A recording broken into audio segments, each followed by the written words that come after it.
आबे से पहले के फरमाइश रहे कि मारे हवा के झोंका लहरे लखुलल किसिया खुद फूल बन गए बा खुशबू से भरल दहिया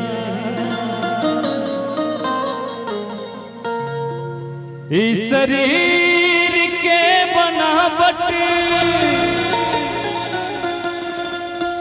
अरे बिजली गिरा रहबा लागे की जैसे खेतवा में हो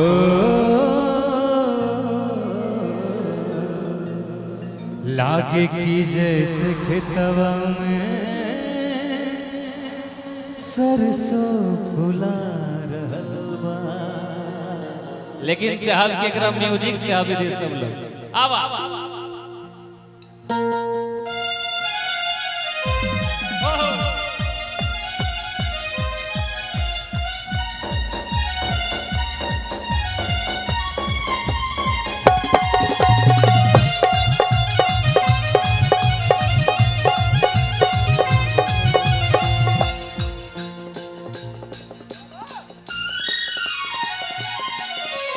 कि ओढ़नी के रंग पियर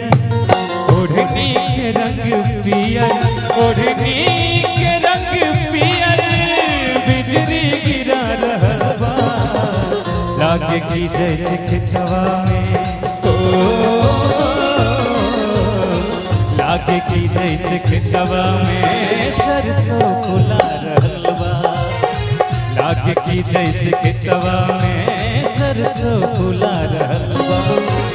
ओढ़नी के रंग पियर ओढ़नी के रंग पियर ओढ़नी के रंग पियर बिजली गिरा रहलबा एकदम बिजली गिरा रहे हैं ना लागे की जैसे खेतवा में ओ लागे की जैसे खेतवा में सरसों फुला रहलबा लागे की जैसे खेतवा में सरसों फुला रहलबा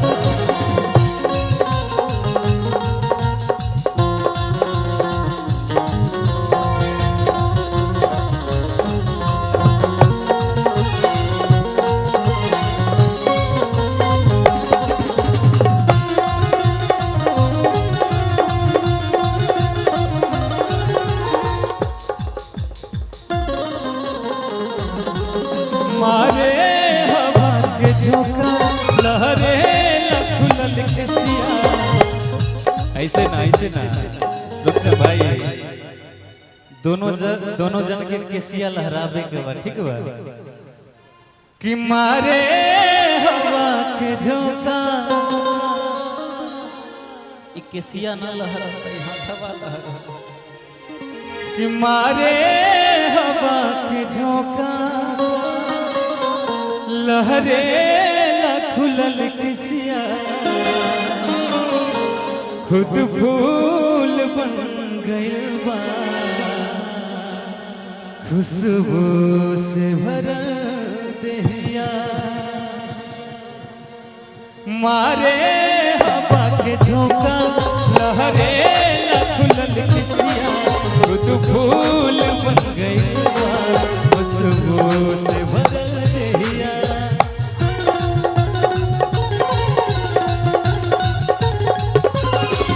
मारे हवा के झोंका लहरे लखुलल किसिया खुद फूल बन गइल बा खुशबू से भरल दहिया इस शरीर के बनावट बिजली गिरा रहबा लागे की जैसे खेतवा में ओ लागे की जैसे खेतवा में सरसों फुला रहबा लागे की जैसे खेतवा में सरसों फुला रहबा ओढ़नी के रंग पियर ओढ़नी के रंग पियर।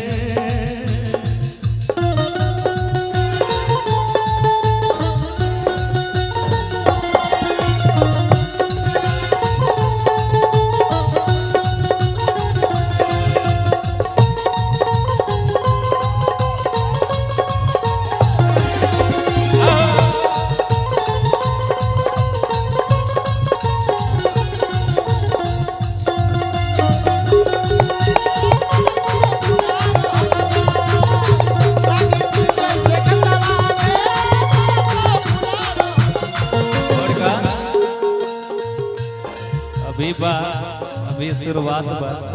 धीरे धीरे ओढ़नी ओढ़ाए घूंघटो ओढ़ाए हटेबो करब, ठीक बा। कि पौआ के तोहरी पायल, ऐसे ना ऐसे ना, हाँ अब ना हो। कि पौआ के तोहरी पायल जब छन से छनक जा,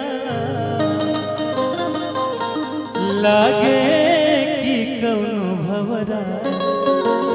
बगिया में गुनगुनाला।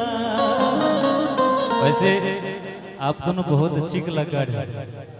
और इस कार्यक्रम के बाद तो आप लोग को इस जिला से फुर्सत ही नहीं मिलेगा।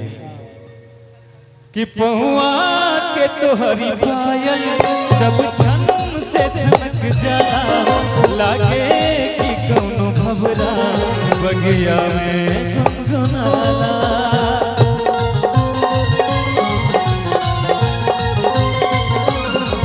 पहुआ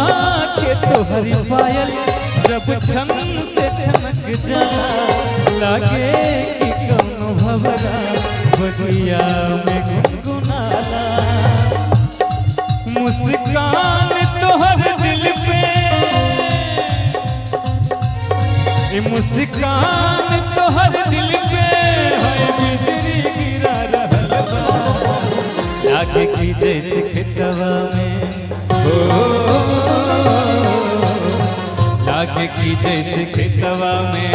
सरसों फुला रहल बा, लागे कि जैसे खेतवा में सरसों फुला रहल बा। ओढ़नी के रंग पियर, ओढ़नी के रंग पियर, ओढ़नी के रंग पियर, जादू चला रहल बा, लागे कि जैसे खेतवा में हो, लागे कि जैसे खेतवा में सरसों फुला रहल बा, लागे कि जैसे खेतवा में सरसों फुला रहल बा, लागे कि जैसे खेतवा में सरसों फुला रहल बा, लागे कि जैसे खेतवा में सरसों फुला रहल बा। अच्छा अच्छा।